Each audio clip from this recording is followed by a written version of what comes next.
आज मैं सल्तनत कालीन तत्कालीन समाज पर चर्चा करूंगा।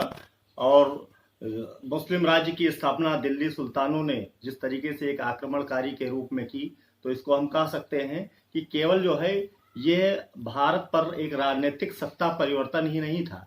जो उनका उद्देश्य था, एक तो धार्मिक और दूसरा सामाजिक। तो सामाजिक और धार्मिक दोनों क्षेत्रों में उनके जो प्रयास हैं उसमें बड़े महत्वपूर्ण परिवर्तन किए थे। एक बात हम सब जानते हैं कि किसी दूसरे देश पर आक्रमण कर लेना और राजनीतिक सत्ता स्थापित कर लेना और बात होती है, क्योंकि वह प्रशासनिक चीज होती है। लेकिन वहां के समाज पर, संस्कृति पर और धर्म को प्रभावित करने के लिए एक लंबा अंतराल चाहिए होता है।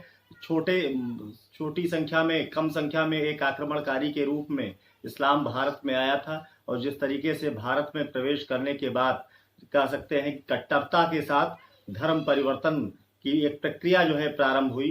प्रारंभिक दिल्ली सुल्तानों के अंतर्गत हम देखते हैं कि शुरुआती दौर में तो बड़ा अस्थिरता, अनस्टेबिलिटी का समय था, अस्थिरता का समय था, और तुरंत जो है कोई बहुत बड़ा सामाजिक या धार्मिक परिवर्तन वो कर पाते इस स्थिति में नहीं थे। लेकिन धीरे धीरे समाज के विभिन्न वर्गों में इनका प्रभाव दिखाई पड़ने लगा, और आप भी कह सकते हैं कि दो संस्कृतियां या जो धर्म के लोग जब साथ उठना बैठना शुरू करेंगे, साथ रहेंगे, तो कहीं न कहीं उनका एक दूसरे पर प्रभाव पड़ेगा। इन बातों पर बड़ी चर्चा हुई है कि इस्लाम का भारत के हिंदू समाज पर क्या प्रभाव पड़ा।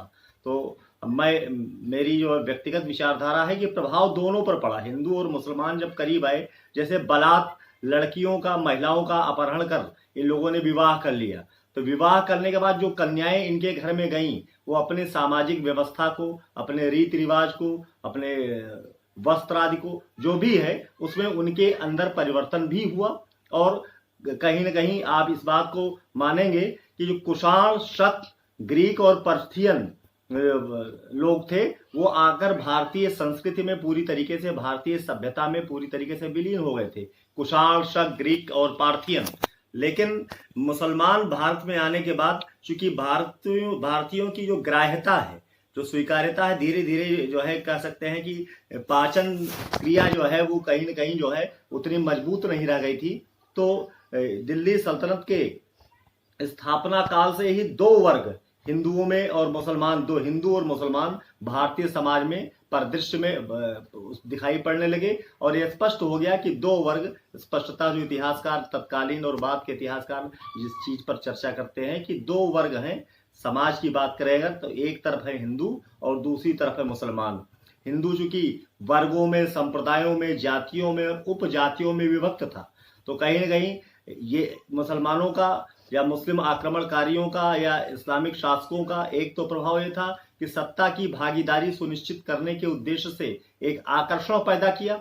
दूसरा जो छुआछूत, अनटचेबिलिटी और हिंदू जातिवाद में विभक्त थे, जाति व्यवस्था में विभक्त थे, तो उसका भी एक परिणाम था कि मुसलमानों के प्रति या इस्लाम के प्रति उनके मन में भी आकर्षण पैदा हुआ। ये बात अलग है कि दूरगामी परिणाम इसके बहुत अच्छे नहीं हुए, लेकिन उन हिंदुओं का मुस्लिम समाज में जाने से हिंदू मुसलमान समाजों में, इस्लाम के मुस्लिम वर्ग में भी, उनके सामाजिक जीवन में भी परिवर्तन आया कि ऊंच नीच की भेदभाव और ये फर्क जो है, जो जाति प्रथा हिंदू समाज में थी, उस जाति प्रथा का कहीं न कहीं स्वरूप इस्लाम में भी और मुस्लिम समाज में भी दिखाई पड़ने लगा। तो मुसलमानों के बारे में कहा जाता है कि अपनी निजी सभ्यता और उनका निजी धर्म था, जबकि इससे पूर्व की जो जातियां आई थी उतना कट्टरता से अपने धर्म का या अपने निजी व्यक्तिगत जीवन में इन आचार व्यवहार का पालन शायद नहीं करती थी। इसका परिणाम था। लेकिन ये पूरी तरीके से ये मान के आए थे कि हम धर्म के प्रचार, चूंकि इनके युद्ध ही जिहाद हुआ करते थे, तो जिहाद के क्रम में और इस्लाम के प्रचार के क्रम में भारत आए थे, तो पूरी तरीके से दृढ़ थे कि अपने धर्म का प्रचार करना है, न कि केवल आक्रमणकारी के रूप में आना या राजनीतिक सत्ता स्थापित करना या लूटपाट करके चलाया। तो दो वर्ग दिखाई पड़ते हैं। अगर मुस्लिम समाज की बात करें तत्कालीन समाज में, तो एक तो सुल्तान है जो कि निरंकुश है, स्वेच्छाचारी है, खुतबा उसके नाम का पढ़ा जाता था, सिक्कों पर उसका नाम उत्कीर्ण किया जाता था। अमीर होते थे, दूसरा वर्ग था मुस्लिम समाज में अमीरों का, जिसमें खान, मलिक और अमीर, ये तीन वर्ग दिखाई पड़ते हैं। उलमा जो धार्मिक लोग होते थे, मौलवी, काजी, शिक्षक। सल्तनत काल में उलमा मोहम्मद पैगंबर मोहम्मद के जो है उत्तराधिकारी समझे जाते थे। और तीसरा चौथा वर्ग था सर्वसाधारण, यानी भारतीय मुसलमान। ये छोटी जाति के वे लोग थे जो हिंदू से मुसलमान बन गए थे, कहीं न कहीं प्रलोभन से या अन्य जो है भय से। तो इस तरीके से जो पूरा मुस्लिम समाज है ये 4 वर्गों में विभाजित था। और हिंदू समाज की बात करें तो हिंदू समाज में तुर्कों के प्रभुत्व को बढ़ने से एक भय जैसी स्थिति पैदा हो गई थी। ब्राह्मण समाज जो है उसने भी परिवर्तन का डर दिखाकर कि जो है पुरोहित वर्ग हिंदुओं का जो है ये भय पैदा करने लगा कि चूंकि उसकी जो है कहीं न कहीं उसका जो महत्व था वो घट रहा था, तो धर्म के प्रति लोगों का के मन में एक भय पैदा करके अपनी तरफ रोकने का प्रयास करने लगा, क्योंकि कहीं उनका जो वर्चस्व था ब्राह्मण समाज का वो धीरे धीरे समाप्त हो रहा था। निकोलो कोंटी है वो कहता है कि पूर्व मध्यकाल में 84 जातियां थी, सल्तनत काल की बात करता है। अन्य स्रोतों से भी पता चलता है कि ब्राह्मण, क्षत्रिय, वैश्य व 36 जातियों की बात की जाती है। देश की सामाजिक एकता इनके आने से भंग हुई थी। जो समाज जो है एक डिफरेंट थाट के लोग थे, एक तरफ थे मूर्ति पूजक और दूसरी तरफ से मूर्ति के तोड़ने वाले। हम आप देखते हैं कि मंदिरों का जिस तरीके से विनाश इन्होंने किया अपने प्रारंभिक दौर में, जिनकी जितनी भी इमारतें हैं इसकी ऐबक की आप देखते हैं कि कुव्वतुल इस्लाम मस्जिद या 2.5 दिन का झोपड़ा, 2.5 दिन में कोई जो है मस्जिद जो है तैयार नहीं हो सकती, हम सब आप जानते हैं। तो केवल डिसमेंटल करना, उसके स्वरूप को बदलना, तो प्रारंभ से ही मूर्तियों का नाश किया। तो ये संभव ही नहीं था कि दोनों में बहुत ज्यादा समन्वय स्थापित हो पाता या दोनों जो है एक साथ एक धारा में मिलकर चल पाते। बाल विवाह का प्रचलन भय से, क्योंकि बलात् लड़कियों का अपहरण होने लगा, पर्दा प्रथा प्रारंभ हो गई, जबरदस्ती लड़कियों से विवाह करने की जो प्रथा थी इनके अंदर, ये हिंदू लड़कियों के प्रति जो आकर्षण था उसका प्रभाव ये पड़ा कि जो स्वतंत्रता थी राजपूत काल में, गुप्त काल में स्त्रियों में, वो भंग हो गई। उसका सबसे बड़ा दुष्परिणाम जो है मुस्लिम आक्रमणों का या मुस्लिम राज्य के स्थापित होने का ये हुआ कि जो स्वतंत्रता थी भारतीय महिलाओं की वो कहीं न कहीं प्रभावित हुई, और इसका परिणाम ये हुआ कि पर्दा प्रथा यहाँ दिखाई पड़ने लगी। आप अगर बात करें बहुत से ऐसे चर्चा कर सकते हैं भोजन के बारे में, किस तरीके का भोजन लेते थे। चूंकि ये मांसाहारी थे, भारतीय समाज में जैन, बौद्ध, वैष्णव, हिंदू, सूफी शुद्ध शाकाहारी लोग थे। ये बेसन की पूड़ियां, कचौड़ी, रेवड़ी, समोसे, मिठाइयां, इस तरीके से मिठाइयों में भी उस समय जो प्रचलन में थी फेनिया, नवनीत फेनिया, माश फेनिया, लड्डू, लपसी लोग खाते थे, मैमी खाते थे, जलेबी खाते थे, मोठ, ये सब बनने की प्रथा थी। सूफियों का जो खान पान था ये भात, खिचड़ी, पुलाव, नान, दही, दलिया, सिरका, छाछ, दही, खोए की वस्तुएं, दूध और दूध की बनी वस्तुएं, फलों में अनार प्रचलन में था, अंगूर, सेब, अंजीर, तरबूज, चावल, दालें, जौ, चना, ये गेहूं जो है ये लोग जो शाकाहारी लोग थे गेहूं खाते थे। पान खाने का प्रचलन था। मांसाहारी जो थे आमतौर पर हिंदू जो है मांसाहार नहीं करता था, लेकिन इनके सानिध्य में कहीं न कहीं मांसाहार का भी प्रभाव उस पर दिखाई पड़ता है। मुर्गा, बकरे का गोश्त, कबूतर, भेड़, काली बत्तख ये लोग खाए जाते थे। तो इस तरीके से खान पान और रहन सहन का ये पूरे दिल्ली सल्तनत के काल में कहीं ये स्वरूप दिखाई पड़ता है। और पूरे कार्यकाल में जो एक तरीके से कल्चरल डायलॉग भी स्थापित हुआ। फारसी और हिंदी मिली तो उर्दू बन गई। लंबे संपर्क के बाद जो जिस उर्दू का विकास जो है बहुत बाद में उर्दू में रचनाएं लिखी गई। अमीर खुसरो जैसे लोगों ने कहते हैं आविष्कारक था अमीर खुसरो उर्दू का। तो उर्दू का आविष्कार इसी युग में हुआ और एक भाषा का, दो भाषाओं का सम्मिश्रण का परिणाम है हिंदी और फारसी का कि उर्दू का विकास हुआ। महिलाएं जो है, हिंदू महिलाएं वस्त्र पहनती थी, श्रमिक वर्ग जो है लंगोट पहनता था, सामान्य हिंदू पगड़ी व टोपी धारण करता था, रुई भरे पायजामे पहनता था। जबकि शाही जो परिधान था, जो शाही परिवार के लोग थे सुल्तानों के, वो खिलते पादशाही पहनते थे, यानी शाही परिधान।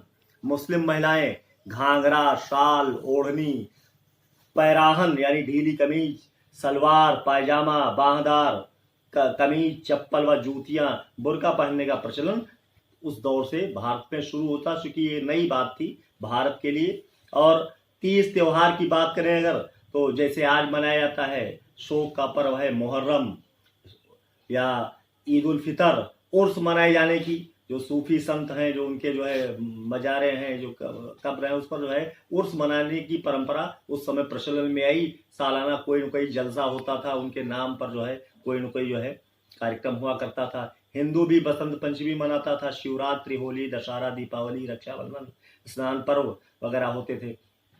मनोरंजन के साधनों की बात करें अगर, तो ये चौगान, पोलो, अमीर शिकार, ऑफिसर ऑन हंट, एक पदाधिकारी ही होता था जो शाही लोगों के जो शिकार की व्यवस्था करता था कि वो शिकार पर निकलते थे, तो उनको मैनेज करने का कार्य अमीर शिकार करता था। स्त्रियों की दशा के बारे में मैंने बताया कि बाल विवाह होने लगे, पर्दे में रहने लगी, सती और जौहर शुरू हुआ। संस्कारों की बात करें तो बहुत से संस्कार हिंदू मुसलमानों में एक दूसरे के करीब आने से, जैसे एक संस्कार इनके यहाँ होता है बिस्मिल्लाह खानी, उस युग में प्रचलन में आया, यानी कि बच्चा 4 साल 4 महीने और 4 दिन का होता है तो उसको उसकी शिक्षा का संस्कार शुरू होता है। इसी तरीके से हिंदू संस्कार भी यथावत प्रचलन में थे और बहुत से ऐसी जो है चीजें थी जिनके बारे में, जैसे देश की एकता की को भंग होने की बात कहें, अविश्वास जैसी स्थिति पैदा हो गई। सामाजिक जो जीवन था भारतीयों का, एक डिफरेंट कल्चर के आने से, एक संस्कृति के आने से, तो एक चौक जैसी चीज रहती थी। व्यक्ति जो है आसानी से जो है विश्वास नहीं करता था, लेकिन समय के साथ परिवर्तन दिखाई पड़ता है और हम देखते हैं कि मुस्लिम राज्य जब आगे बढ़ता है, यानी कि 1526 में बाबर के आने के बाद, तो जो एक पृष्ठभूमि दे जाते हैं दिल्ली के सुल्तान, उसका लाभ जो है दिल्ली के मुगल शासक उठाते हैं। मुगल शासकों ने बाबर से लेकर जो है औरंगजेब तक की अगर बात करें तो उन्होंने इस पृष्ठभूमि का लाभ उठाया और धीरे धीरे भारतीय समाज में इनका समन्वय स्थापित हुआ, सामंजस्य स्थापित हुआ, लोगों के निकट आए, भाषा के संबंध में, संस्कृति के संबंध में, वस्त्र पहनावे के संबंध में या और अन्य चीजों थी, उस एक दूसरे के साथ रहने से जुड़ने लगे। बाजबाजी ये जो है ये भी प्रचलन में आया, जो है नई बात थी भारत के लिए। ताश खेलना शुरू किया, अभी मैंने चर्चा की थी मिठाइयों की। बालूशाही भले किस रूप में बनती रही, लेकिन बालूशाही शब्द ये जो है दिल्ली सल्तनत की देन है। बर्फी, कलाकंद, शक्करपारा, गुलाब जामुन, ये सब चीजें जो है दिल्ली सुल्तानों के समय में ही प्रचलन, भले ही किसी न किसी रूप में हिंदू काल में भी भारत में बनती रही हूं, लेकिन ये स्पष्टता है इनके जो नामकरण है ये दिल्ली सुल्तानों के अंतर्गत ही दिखाई देते हैं। एक चीज और, आयुर्वेद हमारे यहाँ था, आयुर्वेदिक प्रणाली थी, वो तो साथ साथ चलती ही रही। इसके साथ साथ जो है हकीमी का युग आया, यूनानी जो चिकित्सा है उसकी प्रणाली जो है यहाँ डेवलप करने लगी, दिखाई पड़ने लगी। तो इस तरीके से कह सकते हैं कि लंबे सानिध्य और लंबे संपर्क के बाद धीरे धीरे विकास के क्रम में कोई व्यवस्था ना एक दिन में स्थापित होती है, न कोई परिवर्तन एक दिन में होता है, धीरे धीरे करके परिवर्तन होता है। किसी की घर पर कब्जा कर लेना और वहां अपनी दृढ़ता से प्रशासनिक व्यवस्था स्थापित करना बहुत मुश्किल कार्य नहीं होता है, लेकिन लोगों के हृदय में स्थान बना लेना, लोगों के सामाजिक जीवन में प्रवेश कर जाना, लोगों की कार्य व्यवहार में, रीति रिवाज में प्रवेश कर जाना, ये बड़ा मुश्किल कार्य होता है। लंबे सानिध्य यानी 320 वर्षों का जो दिल्ली सुल्तानों का इतिहास है, बहुत से ऐसे परिवर्तन दिखाई पड़ते हैं। क्यों? और उसके बावजूद भी ये अलग ही बने रहे। जिस तरीके से कुषाण, शक और ग्रीक की बात की जाती है कि भारतीय समाज में विलीन हो गए, तो इनका जो जीवन शैली है या इनके जो धार्मिक रीति रिवाज हैं, सबसे बड़ी चीज उपासना पद्धति, कहाँ एक मूर्ति पूजा के मानने वाले मूर्ति पूजक लोग हैं और कहाँ मूर्ति को तोड़ने वाले लोग हैं, तो दोनों में एक रिफ्ट हमेशा बनी रही, एक खाई बनी रही, यह सबसे बड़ी देन थी। लेकिन दोनों का सामंजस्य धीरे धीरे समय के साथ दिखाई पड़ता है, दोनों वर्ग निकट आए, तो ये सामाजिक परिवर्तन सल्तनत काल में मुस्लिम राज्य के प्रवेश के साथ दिखाई पड़ते हैं। राजनीतिक परिवर्तन तो था ही, हम कह सकते हैं कि अक्ता व्यवस्था स्थापित हो गई, नए नए जो है सिस्टम लागू किए गए, चूंकि अपने लोगों पर ही वो भरोसा कर सकते थे प्रशासनिक व्यवस्था में, लेकिन उनके सानिध्य से भारतीयों ने कहीं न कहीं भारतीयों पर प्रभाव पड़ा और भारतीयों का ज्यादा प्रभाव उनके रीति रिवाज पर, क्योंकि बहुत सी चीजें ऐसी थी जो उदारता के तत्व दिल्ली के सुल्तानों के शासन में मुस्लिम लोगों में, इस्लाम के मानने वाले लोगों में दृश्यमान हुए। धन्यवाद।